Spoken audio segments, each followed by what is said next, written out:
복된 주일 청북교회 예배드리러 나오신 여러분들 상 가운데 하나님의 놀라우신 은혜가 충만할 수 있기를 축복합니다. 오늘 본문은 소라 땅에 살고 있는 단지파 가족 중에 마노아에 대한 이야기입니다.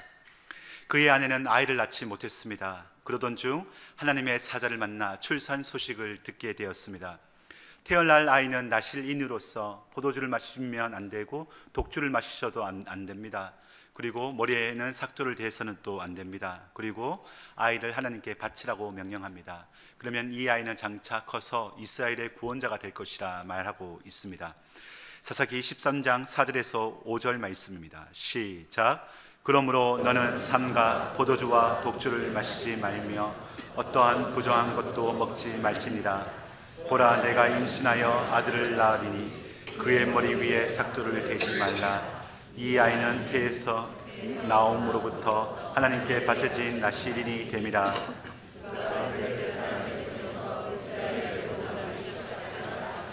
아멘. 이렇게 은혜로 태어난 삼손입니다. 그런데 나실인으로 계속해서 살았으면 얼마나 좋겠습니까? 그러나 삼손은 그렇게 살지 못했습니다. 부정한 죽은 나귀 턱뼈를 만졌고 죽은 사자의 몸에서 나온 꿀을 먹었습니다. 또한 이방 여인 딥나 여인과 결혼하였습니다. 그것도 모자라 기생집에 드나들었습니다. 그리고 문제의 여인 들릴라와 사랑에 빠집니다. 나실인이라면 사사롭게 이렇게 살아서는 안 됩니다. 정말 사사다운 모습으로 하나님께서 명령하신 그 명령과 규례와 법도를 지키며 살아야 합니다. 결국 그는 들릴라의 피말리는 조르기 작전에 말려 자신의 힘의 비밀이 어디인지 말해줍니다. 16장 16절에서 17절 말씀입니다. 시작. 날마다 그 말로 그를 재촉하여 조르매 삼손의 마음이 번뇌하여 죽을 지경이라. 삼손이 진심을 드러내어 그에게 이르되 내 머리 위에는 삭도를 대지 아니하였나니 이는 내가 모태에서부터 하나님의 나실인이 되었음이라. 만일 내 머리가 밀리면 내 힘이 내게서 떠나고 나는 약해져서 다른 사람과 같으리라 하니라. 아멘. 그렇게 결국 그의 머리카락은 잘리게 됩니다. 더 안타까운 것은 여호와께서 자기 자신을 떠나신 것도 그는 알지 못할 정도로 영적으로 둔감해져 있습니다. 블레셋 사람들에게 잡혀 두 눈이 뽑히고 노사스를 매게 되었고 그리고 옥에 갇혀 맷돌을 돌리는 신세가 되었습니다. 16장 20절에서 21절 말씀입니다. 시작. 들릴라가 이르되 삼손이여 블레셋 사람이 당신에게 들이닥쳤느니라 하니 삼손이 잠을 깨며 이르기를 내가 전과 같이 나가서 몸을 떨치라 하였으나 여호와께서 이미 자기를 떠나신 줄을 깨닫지 못하였더라. 블레셋 사람들이 그를 붙잡아 그의 눈을 떼고 끌고 가사에 내려가 놋줄로 매고 그에게 옥에서 맷돌을 돌리게 하였더라. 아멘. 이쯤 되면 삼손의 인생 끝입니다. 두 눈이 있어야 앞을 보고 싸울 것인데 두 눈이 뽑혀 볼 수도 없습니다. 힘의 근원, 머리카락도 잘렸습니다. 놋줄을 매고 포박당해 어떻게 움직일 수도 없습니다. 더 나아가 이방인의 조롱거리가 되어버린 자기 자신을 바라보며 더 이상 희망 없다 생각했을 것입니다. 그래서 삼손의 인생 여기까지입니다. 더 이상 일어설 수도 없습니다. 그는 절대 절망 가운데 놓여져 있는 것입니다. 그런데 우리가 잘 알고 있는 것처럼 삼손이 이렇게 끝났나요? 아닙니다. 끝나지 않았습니다. 살았을 때보다 더 많은 사람을 그는 죽였습니다. 30절 말씀입니다. 시작. 삼손이 이르되 블레셋 사람과 함께 죽기를 원하노라 하고 힘을 다하여 몸을 굽히매 그 집이 곧 무너져 그 안에 있는 모든 방백들과 온 백성에게 덮이니 삼손이 죽을 때에 죽인 자가 살았을 때에 죽인 자보다 더욱 많았더라. 아멘. 무엇이 삼손을 이렇게 다시 일어설 수 있게 했을까요? 무엇이 이 절망 속에 놓인 삼손에게 다시 힘을 허락해 주었을까요? 그것은 한 단어로 이야기한다면 은혜일 것입니다. 이 하나님의 은혜가 삼손에게 임하여 다시 일어설 수 있게 한 것입니다. 오늘 주일 예배 나오신 여러분들에게도 이 은혜가 있을 수 있기를 축복합니다. 실패하더라도 절망 속에 있더라도 지금 나는 아무것도 아니라는 그 생각 속에 놓여져 있다 할지라도 이 주일 예배를 통하여 살아계신 하나님의 말씀을 듣고 이 은혜 속에서 다시 회복할 수 있는 그 은혜를 누릴 수 있기를 축복합니다. 그렇다면 이 삼손에게 임한 이 은혜는 도대체 무엇일까요? 오늘 말씀을 통하여 함께 살펴보겠습니다. 따라해 주시면 감사하겠습니다. 잘리고 잘라도 또 잘합니다. 그렇습니다. 삼손에게 임한 이 은혜는 잘라도 잘라도 또 잘하는 것이 바로 하나님의 은혜입니다. 무심천을 뛰다 보면 인도 주변으로 무성한 잡초가 자란 것을 볼 수 있습니다. 근데 며칠 뒤 가보니 그 잡초들이 말끔히 잘려져 있는 것입니다. 인부들로 인해 그 예초기로 작업을 했던 것 같습니다. 그리고 다시 몇 주 뒤 그 무심천 인도를 뛰다 보니까 언제 잘렸을지 모를 정도로 풀들이 다시 무성하게 자라는 것을 봅니다. 풀들이 잘려져 있지만 뿌리는 뽑히지 않았기 때문에 잘라도 다시 자라는 것입니다. 하나님의 은혜가 이렇습니다. 잘라도 하나님의 은혜는 다시 자랍니다.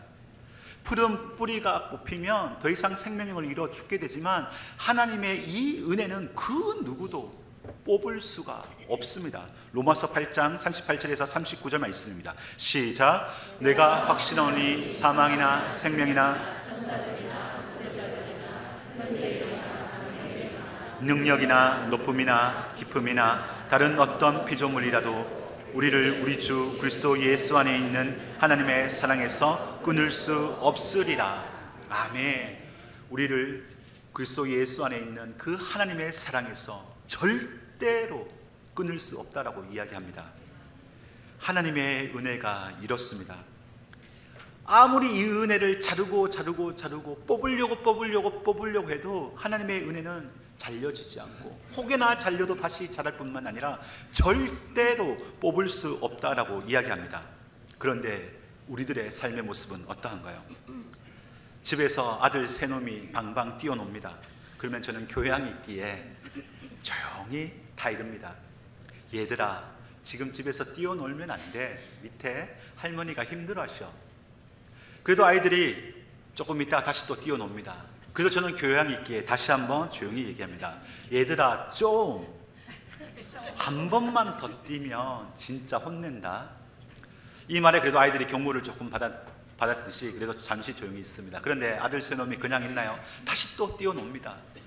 그러면 제가 어떻게 할까요? 민서! 해초리 들고 와! 그죠? 다 그렇습니다.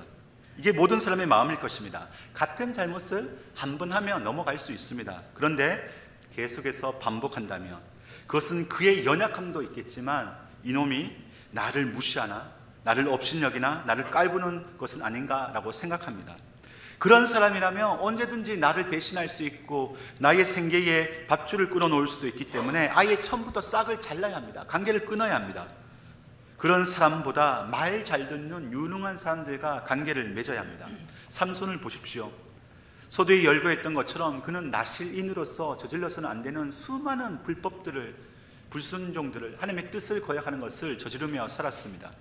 그런데 그가 마지막을 사사로 마무리할 수 있었던 것은 이 하나님의 은혜가 여전히 유효하기 때문에 그렇습니다. 하나님의 은혜가 아니라면 이미 처음부터 싹을 잘라야 되는 것입니다.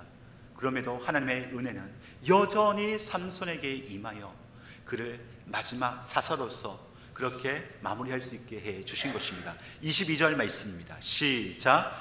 그의 머리털이 밀린 후에 다시 자라기 시작하니라. 아멘. 그의 머리털이 밀린 후에 다시 자라기 시작하니라. 하나님의 은혜는 이렇습니다. 하나님의 은혜는 다시 자랍니다. 우리가 하나님을 신뢰하고 의지하고 믿는 이유가 어디에 있습니까? 바로 여기에 있습니다. 하나님께서는 선택하신, 하나님께서 결정하신, 하나님께서 말씀하신 것은 언제나 영원히 그대로 진행되기 때문입니다. 우리의 의사와 우리의 의도와는 상관없이 이 하나님의 선택과 결정은 변함이 없다는 것입니다. 만약 하나님이 변덕스럽거나 언제든지 변하는 분이라면 결코 하나님은 하나님이 되실 수 없습니다. 그 누구도 신뢰하지 않을 것입니다. 상황에 따라, 환경에 따라, 감정에 따라 변화되는 하나님이라면 그 누가 신뢰하며 하나님께 나올 수 있겠습니까? 그러나 우리 하나님은 오래 참으심과 완전한 사랑과 그의 자비에 기인하여 변함없이 오늘도 우리에게 은혜를 베풀어 주시는 분이십니다. 세상에서 잘리고 잘려 더 이상 필요 없을 그 인생들을 하나님은 오늘도 여전히 그 은혜에 기인하여 우리를 자라게 해주시는 분이십니다. 저희 아내는 모유수유로 사남매를 키웠습니다. 아이를 모유수유하는 것을 옆에서 지켜보면 가끔 악 소리를 낼 때가 있습니다. 우리 엄마들은 알고 있습니다. 왜 소리를 내나요? 이놈의 자식이 깨물어서 그렇습니다. 이제 이빨이 조금씩 나오면서 잇몸이 근질근질하니 그렇게 엄마 젖을 깍 물어버리는 것입니다. 옆에서 들으면 비명소리가 날 정도로 눈가에 눈물이 살짝 맺힐 정도로 그렇게 고통스럽습니다. 만약에 저 같았으면 이놈의 자식 엉덩이를 때릴 것입니다. 얄미워서 며칠 동안 젖도 안 물릴 것입니다. 제가 봐도 저렇게 고통스럽게 하는데 엄마가 다른 게 아니라 지 젖 먹이고 있는데 그렇게 물 수가 있나요? 저 같으면 그렇게 할 것인데, 그런데 저희 아내는 다시 아이 입에다가 젖을 댑니다. 이것이 성경에서 말하는 자비의 의미입니다. 나를 고통스럽게 하고 나를 물게 하고 비명 지르게 하는 그 사람을 향하여 자르고 내치고 끝내고 없애는 것이 아니라 다시 젖을 물리는 것, 이것이 성경에서 말하는 자비의 의미입니다.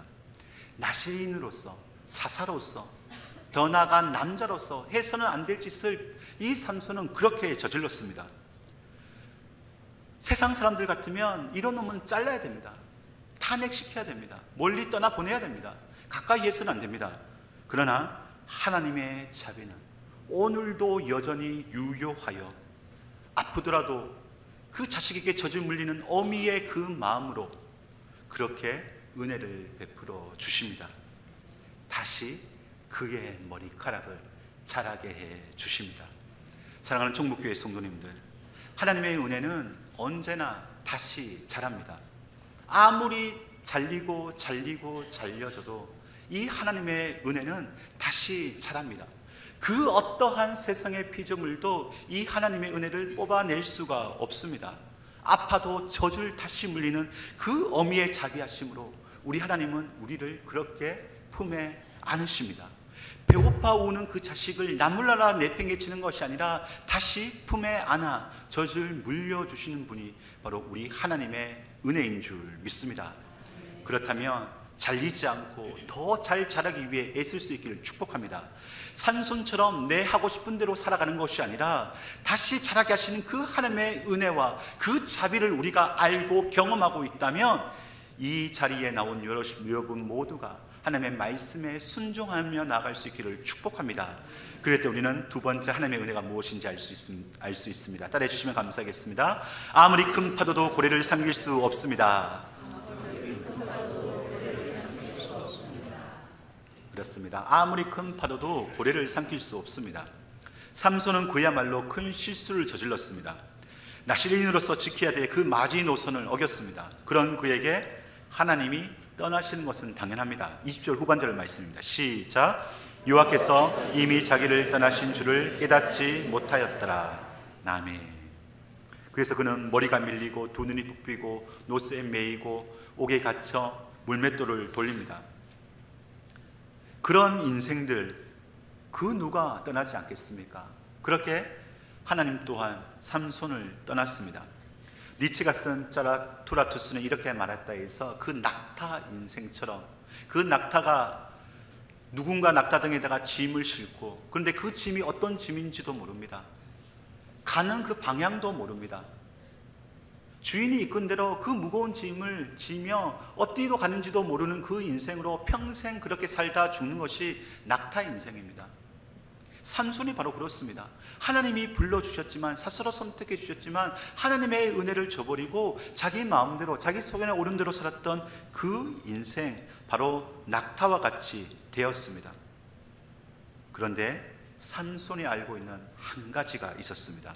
그것은 바로 나를 이 땅에 태어나게 하시고 나를 나신으로 만들어주신 그 하나님은 어떠한 분이신지 여전히 곁길로 가고 여전히 불순종하며 살아가지만 이 사실만은 똑똑히 기억하였던 것입니다. 28절 말씀입니다. 시작. 삼손이 여호와께 부르짖어 이르되 주 여호와여 구하옵나니 나를 생각하옵소서. 하나님이여 구하옵나니 이번만 나를 강하게 하사 나의 두 눈을 뺀 블레셋 사람에게 원수를 단번에 갚게 하옵소서 하고. 아멘. 만약에 제가 삼손이라면 나의 잘못이 무엇인지 알고 있기에 이렇게 기도하지 않을 것입니다.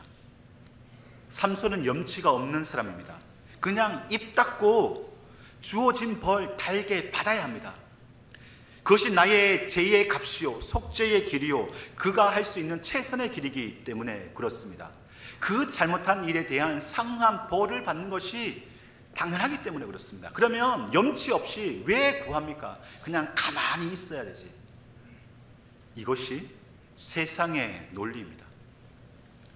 단면만 바라보는 세상은, 은혜 바깥에 있는 세상 사람들은 이렇게 그 한 번의 실수, 그 한 번의 무너진, 한 번의 실패를 통하여 이렇게 잘라내어 버립니다. 인과응보의 시선으로 언제나 타인을 그리고 자기 자신을 바라보기 때문에 그렇습니다. 하지만 세상의 논리와 다르게 하나님의 논리는 다릅니다. 성경에 나오는 수많은 인물들을 보십시오. 아브라함은 하나님의 약속의 말씀을 믿지 않고 자신의 아내 사라의 여종 하갈과 동침하여 이세를 낳았습니다. 모세는 살인자요 도망자였으며 차가 살이하는 나약한 가장이었습니다. 나오미는 그의 일가족을 데리고 하나님의 임재의 상징인 베들레헴을 떠나 이방 땅 모압 땅에서 10년이나 거주하였습니다. 엘리야는 이세벨이 자기를 죽인다는 소식을 듣고 두려움에 빠져 그리스도인이라면 하지 말아야 될 말, 자기를 죽여달라고 그렇게 기도합니다. 다윗은 자신의 부하 우리아를 죽이고 그의 아내 밧세바와 불륜과 간음까지 저질렀습니다. 예수님의 수제자 베드로는 스승인 예수님을 부인하고 저주까지 하였습니다. 바울은 예수님을 믿는 자들을 잡아 죽이는 것에 우두머리가 되었습니다. 성경에 이렇게 나오는 모든 사람들은 다 실패의 사람들입니다. 넘어진 자들이고 잘려진 자들이고 다 절망 속에 있는 자들입니다. 그러나 그들이 다시 일어설 수 있었던 것, 그것은 여전히 하나님의 은혜가 그들 가운데 있었기 때문입니다. 하나님의 은혜 밖에 있다면, 하나님의 은혜가 그들 가운데 없었다면, 하나님의 언약의 말씀이 여전히 그들의 인생 가운데 실행되지 않았다면 그들은 이미 잘리고 잘려져 버려질 수밖에 없는 인생들입니다. 그러나 하나님의 은혜 안에 있는 자들은 그 어떤 것도 자를 수 없습니다. 하나님의 은혜에 있는 자들은 넘어져도 다시 일으켜 세우고, 잘리고 잘라져도 우리 하나님은 다시 자라게 해 주시는 분이 바로 우리 하나님이시기 때문입니다. 삼손의 머리카락이 다 밀린 후 두 눈이 뽑히고 노쇠매어 옥에서 맷돌을 돌리는 신수로 전락했지만 그의 머리카락이 밀린 후 다시 자라기 시작하니라. 하나님의 은혜는 이렇게 다시 우리를 자라게 하십니다. 김연수 작가가 쓴 소설가의 일에 자신의 아들과 함께 나눈 일상을 소개하는 글이 있습니다. 4살 아들이 스마트폰으로 게임을 하다가 페일이 뜨자 좋아했습니다. 의아해진 아버지가 묻습니다. 페일이 무슨 뜻인지 아니? 응 아빠, 실패라는 뜻이잖아. 그러면 실패가 무슨 뜻인지 아니? 그럼 아빠, 다시 하라는 거잖아. 그렇습니다. 세상의 실패, 페일은 끝입니다. 나락이요, 몰락이요, 탈락입니다. 그러나 하나님의 은혜 안에 있는 자들에게 실패는, 페일은 다시 하라는 뜻입니다. 단 한 번의 기회로 끝나는 것이 아니라 넘어져도 실패해도 하나님의 은혜는 다시 자라게 해 주십니다. 다시 기회를 주십니다. 다시 일어서게 해 주십니다. 우리 사랑하는 충북교회 성도님들, 예배 드리기 전 일주일 동안 혹여나 예수님을 실망시키셨습니까? 그래서 오늘 이 자리에 서는 것이 예수님 앞에 서기가 부끄러우십니까? 아니, 더 나아가 자기 자신을 바라볼 때 염치도 없이 내가 어떻게 이 자리에 나올 수 있을까라는 생각으로 이 자리에 나오지는 않았습니까? 그러면 다시 묻겠습니다. 그래도 여전히 예수님을 믿으십니까? 그러면 됐습니다. 그러면 됐습니다. 그러면 아무리 큰 파도를 한다 할지라도 고래를 삼킬 수 없습니다. 왜냐하면 고래는 파도 안에 있기 때문에 그렇습니다. 이와 마찬가지로 우리 인생 가운데 수많은 파도와 같은 실수와 연약함, 문제와 어려움이 있다 할지라도 하나님 은혜 안에 있는 자들에게는 그 어떤 것도 삼킬 수 없습니다. 무너뜨릴 수 없습니다. 절망의 구렁텅이로 끌어내릴 수 없습니다. 왜요? 하나님의 은혜 안에 있기 때문입니다. 그렇다고 이것이 여러분의 면접으로 삼지는 마십시오. 그 은혜 있는 자들의 삶의 모습으로 살아가십시오. 그것이 거듭난 그리스도인의 성화의 삶의 모습입니다. 그 은혜가 얼마나 감사한지, 그 은혜가 얼마나 큰지 알고 있기 때문에 예전 과거의 모습으로 다시 회개하는 것이 아니라 그 은혜에 걸맞는 사람으로서 살아가는 것입니다. 그래서 최고가 되기 위해서, 1등을 되기 위해서가 살아가는 것이 아니라 오늘도 최선을 다해 살아갈 때 우리 하나님은 그걸로 족합니다. 너 이만큼 잘했어가 아니라 오늘도 그 은혜를 의지하며 최선을 다해 살아가는 우리들을 오늘도 어김없이 젖을 물리시며 품 안으로 품어주시며 하나님의 은혜 안에 머물게 해 주십니다. 그런 자들은 마지막 세 번째, 하나님의 은혜가 무엇인지 알 수 있습니다. 따라해 주시면 감사하겠습니다. 햇빛에 비치면 먼지도 빛납니다. 오늘 본문을 읽으면서 한 가지 궁금증이 생겼습니다. 블레셋 사람들은 삼손의 힘이 어디서 나오는지 알고 있습니다. 그죠? 삼손의 힘이 어디서 나올까요? 머리카락.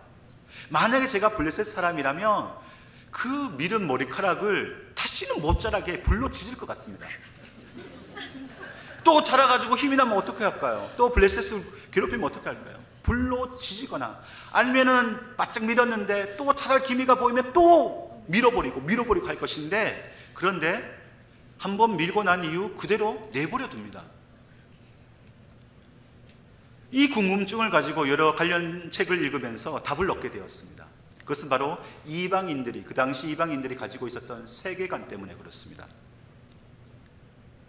이 당시 이방인들의 세계관은 한 번 실패한 자는 다시 일어설 수 없다라는 이 숙명론, 이 결정론을 가지고 있는 세계관이었습니다. 그러니 삼손이 하나님으로부터 버림받아 두 눈이 뽑히고 놋을 메고 감옥에서 맷돌을 돌리고 있는 이 인생, 하나님이 버렸을까요? 안 버렸을까요? 버렸습니다. 그러니 다시 머리카락을 자를 필요가 없는 것입니다. 이미 버려진 그 인생, 그 누구도 겉들도 보지 않음을 이 블레셋 이방인 세계관을 가진 사람은 알고 있었기 때문입니다. 그러니 굳이 힘의 근원이라는 이 머리카락을 다시 불로 지지거나 자랄 때마다 자를 필요가 없는 것입니다. 하지만 그들은 이 하나님의 은혜가 무엇인지 몰랐습니다. 먼지 같은 우리들의 인생이라도 하나님의 은혜의 빛이 비춰진다면 그 먼지조차 빛날 수 있다는 사실을 몰랐습니다. 삼손의 이름의 뜻은 태양처럼 빛나라입니다. 삼손은 과거 자신의 힘을, 내가 빛을 낼 수 있는 것이 바로 나로부터 나왔다라고 착각했습니다. 그래서 그는 부정한 낙이 턱배라도 기꺼이 잡습니다. 왜요? 이 힘의 출처가, 이 힘의 출발이 나로부터 나왔다라고 생각하기 때문에 그렇습니다. 딘나 여인과 결혼해도 상관없습니다. 수많은 기생집에 드나들어도 상관없습니다. 나의 힘의 출처는 나로부터 나오는 것을 이 삼손은 알고 있기 때문입니다. 그러니 언제든지 내가 마음만 먹으면, 의지만 발동하면, 손만 뻗으면 빛을 발할 수 있다라고 이 삼손은 생각했기 때문입니다. 이것이 왕이 없어 자기 소견에 오른 대로 행한 사사시대의 모습을 이야기해 주고 있습니다. 하나님이 기뻐하는 것을 기뻐하고 하나님이 싫어하는 것을 싫어하는 것이 아니라 언제나 자기 중심으로, 자기 생각으로, 자기 소견으로 나의 모든 힘이 나로부터 나옴을 알고 살아가는 인생의 모습이 바로 삼손의 모습이요, 지금을 살아가고 있는 우리들의 모습입니다. 여러분들 한번 잘 생각해 보십시오. 오늘 이 자리에 나올 수 있는 것이 무엇입니까? 내 의지를 동원하여 이 자리에 나왔습니까? 일주일 동안 열심히 내가 의롭게 하나님 앞에 살았기 때문에 이 자리에 나올 수 있었습니까? 내게 주신 건강, 내가 잘 지켰기 때문에 내가 이 자리에 나올 수 있었습니까? 아닙니다. 하나님의 은혜입니다. 우리는 그 어떠한 힘도 낼 수 없습니다. 오직 하나님의 은혜의 빛이 우리 가운데 비춰줄 때에만, 그 힘의 근원 되신 하나님이 오늘도 여전히 내 안에서 역사하실 때 우리가 이 자리에 나올 수 있는 것입니다. 그러면 태양이 빛을 비추면 먼지도 빛을 나는 것입니다. 어릴 적 제가 다녔던 시골 교회는 양쪽에, 벽면 양쪽에 창문이 있는 교회였습니다. 그래서 어렸을 적에 토요일 학교 수업이 끝나고 오후에 교회에 모여서 청소를 하였습니다. 커튼을 열어젖히고 창문을 열어젖힙니다. 그러면 그 창가로 햇살이 쫙 하고 비칩니다. 그러면 그 창문이 닫혀있고 커튼이 닫혀져 있을 때는 몰랐던 그 먼지들이 햇빛에 반사되어 반짝반짝 빛나는 것을 봅니다. 빛이 없었다면 그 먼지가 있는 것조차 모릅니다. 하지만 빛이 들어오면서 그 먼지조차 빛나는 것을 보게 되었습니다. 그 표현이 22절 말씀입니다. 22절 말씀 다시 읽겠습니다. 시작. 그의 머리털이, 아멘, 그의 머리털이 밀린 후에 다시 자라기 시작하니라. 그의 머리털이 밀린 후에 다시 자라기 시작하니라. 이 말씀을 묵상하면서 얼마나 울었는지 모릅니다. 아무것도 아닌 인생, 먼지와 같은 인생, 잘리고 잘라져 더 이상 자랄 것이 없는 인생, 세상에 잠식되고 세상 파도에 휩쓸려 포류하여 어디로 가야 할지 알지 못하는 낙타와 같은 인생, 먼지와 같은 이 인생을 다시 자라게 해 주시는 분, 다시 이 자리에 서게 해 주시는 분, 그것이 바로 우리 하나님의 은혜입니다. 우리의 모습과 형편과 상관없이 하나님의 선하시고 자비하시고 그 사랑이 많으신 그 성품에 기인하여 하나님은 오늘도 우리에게 은혜를 베풀어 주십니다. 그 하나님의 은혜 안에 머무는 자들은 아무리 세상이 우리를 자르고 잘린다 한다 할지라도 다시 자라게 됩니다.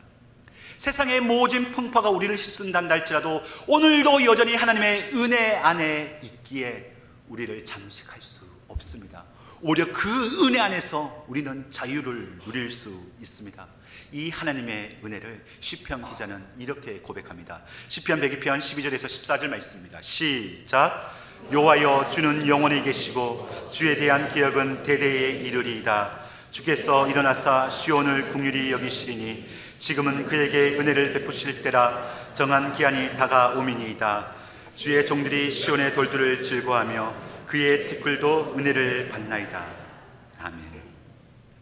하나님께서 우리를 기억해 주시면, 하나님께서 우리에게 은혜를 베풀어 주시면 돌들도 기뻐하고 먼지도 티끌도 은혜를 받습니다.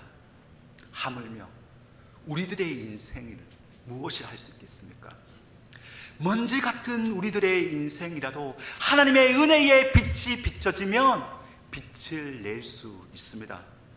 먼지 같은 우리들의 인생 가운데 존재감 없이 있는지도 없는지도 모르는 우리 인생이지만 하나님의 은혜의 빛이 우리 가운데 비치는 순간 우리들도 반짝반짝 빛을 낼 수 있는 것입니다. 그런 자들은 바로 우리가 예배 때 불렀던 찬송가 412장 이 2절의 가사가 바로 이해될 것입니다. 2절 가사. 내 맘속에 솟아난 이 평안은 깊이 묻히인 보배로다. 나의 보화를 캐내어 가져갈 자 그 누구랴 안심일세. 평화로다. 하늘 위에서 내려오네. 그 사랑의 물결이 영원토록 내 영혼을 덮으소서. 하나님이 주신 은혜 안에 머무는 자, 하나님의 은혜의 빛이 오늘도 비치는 자들에게 그 주신 은혜는 그 누구도 캐내어 갈 수 없습니다. 우리가 지난 한 달 새벽으로 묵상했던 말씀은 욥기 말씀입니다. 욥기 1장 2장에서 욥은 재산을 잃었습니다. 종들을 잃었습니다. 하루아침에 10 아들을 잃었습니다. 그렇다면 그에게 불평, 불만은 당연합니다. 그러나 성경에 기록하기를 이렇게 말하고 있습니다. 이 모든 일에 욥이 범죄하지 아니하고 하나님을 향하여 원망하지 아니하니라. 그리고 욥은 하나님께 예배하였습니다. 무엇이 욥을 이렇게 만들었을까요? 무엇이 욥을 원망 불평이 아니라 오히려 하나님을 예배하며 원망하지 아니하며 나아가게 했을까요? 그것은 바로 이 보화를 가졌기 때문입니다. 재난이, 나쁜 사람들이 나의 가족을 뺏어갈 수 있습니다. 나의 재산을 뺏어갈 수 있습니다. 그러나 절대로 뺏어갈 수 없는 것, 내 안에 이 감추인 보화 예수 그리스도, 이 하나님의 은혜는 그 어떤 것도 뺏어갈 수 없음을 욥은 알았기에 누구나 원망 불평으로 살아야 되지만 그 속에서 하나님께 범죄하지 아니하고 원망하지 아니하며 예배할 수 있었던 것입니다. 천국교회 68년의 역사 동안 왜 힘든 일, 어려운 일, 눈물 짓는 일이 없었겠습니까?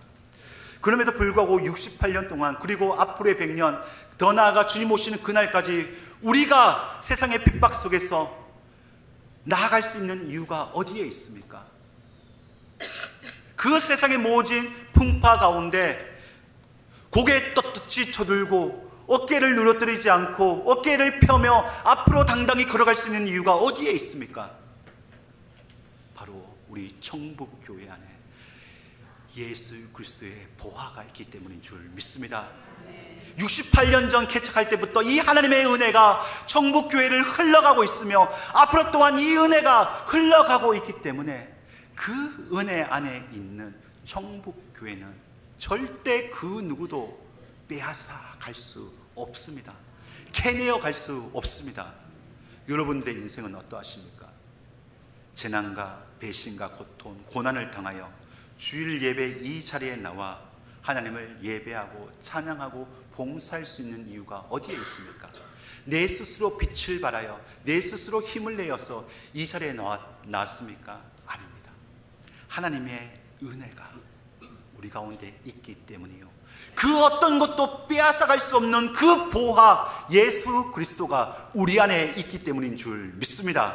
그렇다면 그 믿음의 고백으로 우리 찬송가 412장 2절 함께 찬송으로 함께 올려드리겠습니다. 내 마음속에 솟아나 이 평화는 깊이 묻힌 보배로다. 나의 보화를 캐내어 가져갈 자, 그 누구랴 안심일세.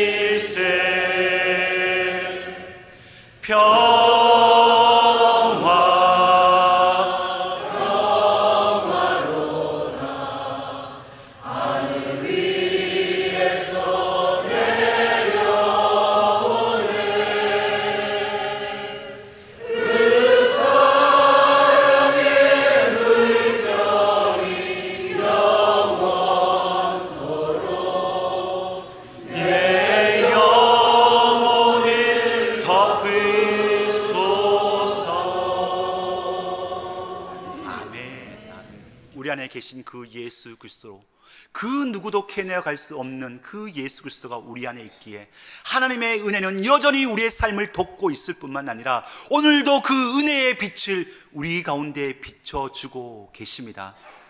사랑하는 충북교회 성도님들, 삼손과 같은 죄를 여전히 반복해서 짓고 계십니까? 내 감정과 분노에 따라 때로는 음란함으로, 때로는 불순종으로 넘어지고 계십니까? 여전히 변화되지 않는 현실을 바라보며 오늘도 실패하여 절망 가운데 계신 분들이 여기에 나오셨습니까? 말 안 듣는 자녀로 인하여 어떻게 해야 될지 몰라 발 동동 구르고 계십니까? 예기치 않는 질병으로 인해 일도 못하고 병원비 걱정에 빈곤층으로 전락하는 것은 아닌지 걱정하며 이 자리에 나오진 않았습니까? 늘 동일하게 짓는 죄를 끊어내지 못하는 자기 자신을 바라보며 죄책감에 시달리다가 이 자리에 나오지는 않았습니까? 의지박약으로 아무것도 못하고 이뤄놓은 것도 아무것도 없는 내 인생을 바라보며 무기력과 우울증에 빠져 이 자리에 나오지는 않았습니까? 오랜 시간 공무원 시험 준비했는데 떨어지고 떨어져 이제 더 이상 부모님께 손 내밀 수도 없고 얼굴을 들고 찾아뵐 낯짝도 없어 괴로워하다가 이 자리에 나오지는 않았습니까? 나보다 일찍 세상 떠나보낸 자식으로 인해 가슴이 미어져 이 자리에 나오지는 않았습니까? 선한 선택을 나는 믿음으로 했는데 오히려 찾아온 것은 더 큰 고통으로 찾아오며 원망 불평으로 이 자리에 나오지는 않았습니까? 신앙생활 그렇게 잘했던 아들, 딸, 남편, 아내, 이제는 교회 교조도 꺼내기 싫어하며 그 자녀들을, 그 남편과 아내를 바라볼 때 억장이 무너져 이 자리에 나오지는 않았습니까? 경제적 어려움이 너무나 힘들고 힘들어 죽음이 그리워 이 자리에 나오지는 않았습니까? 그렇다면 절대 희망을 놓지 마십시오. 절대 포기하지 마십시오. 절대 어깨를 늘어뜨리지 마십시오. 그의 머리털이 밀린 후 다시 자라기 시작하니라. 그의 머리털이 밀린 후 다시 자라기 시작하니라. 하나님의 은혜는 자르고 잘라도 여전히 자랍니다. 그 어떤 파도가 덮쳐와도 하나님의 은혜 안에 있는 자들에게는 안전합니다. 그 인생, 먼지 같은 인생이라도 하나님의 은혜의 빛이 비춰지면 반짝반짝 빛날 수 있습니다. 그러니 하나님 은혜 안에 머물기를 힘쓰십시오. 내 안에 계신 그 예수 그리스도를 믿는 믿음을 절대 잃어버리지 않겠노라. 주일 예배에 서싸며 드리십시오. 월망 불평의 그 자리가 아니라 그 자리가 하나님을 예배하는 자리로 변화시키십시오. 그 자리에 하나님께 감사하며 기도를 올려드리는 욥의 인내의 믿음이 있을 수 있기를 위해서 애쓰십시오. 그런 자들은 머리털이 밀려도 다시 자랍니다. 그 인생 먼지 같다 할지라도 햇빛에 비치면 그 먼지도 빛이 납니다. 기도하겠습니다. 먼지와 같은 우리의 인생, 삼손같이 넘어지고 무너지고 잘려져 더 이상 어디에도 갈 곳이 없어 염치 무릅쓰고 하나님 앞에 나왔습니다. 그런 우리 하나님은 결코 자르지 않습니다. 세상 그 어떤 피조물로도 그리스도 예수 안에 있는 하나님의 사랑에서 끊을 수 없기 때문입니다. 하나님의 은혜는 자르고 잘라도 자라기 때문입니다. 아무리 큰 파도가 쳐도 고리를 삼킬 수 없는 것처럼 하나님의 은혜 안에 있는 종북교회의 성도님들을 결코 삼킬 수 없습니다. 왜냐하면 오늘도 여전히 하나님의 은혜가 우리를 돕고 있기 때문입니다. 그 인생 먼지와 같더라도 햇빛에 비치면 먼지도 빛나는 것처럼 우리 하나님 다시 우리의 머리카락을 자르게 하시며 먼지 같은 우리의 인생 다시 빛을 비춰주실 때 반짝반짝 빛날 것입니다. 그 하나님이 너무나 좋습니다. 그 하나님이 너무나 감사합니다. 그 하나님이 너무나 사랑합니다. 예수님의 이름으로 기도합니다. 아멘.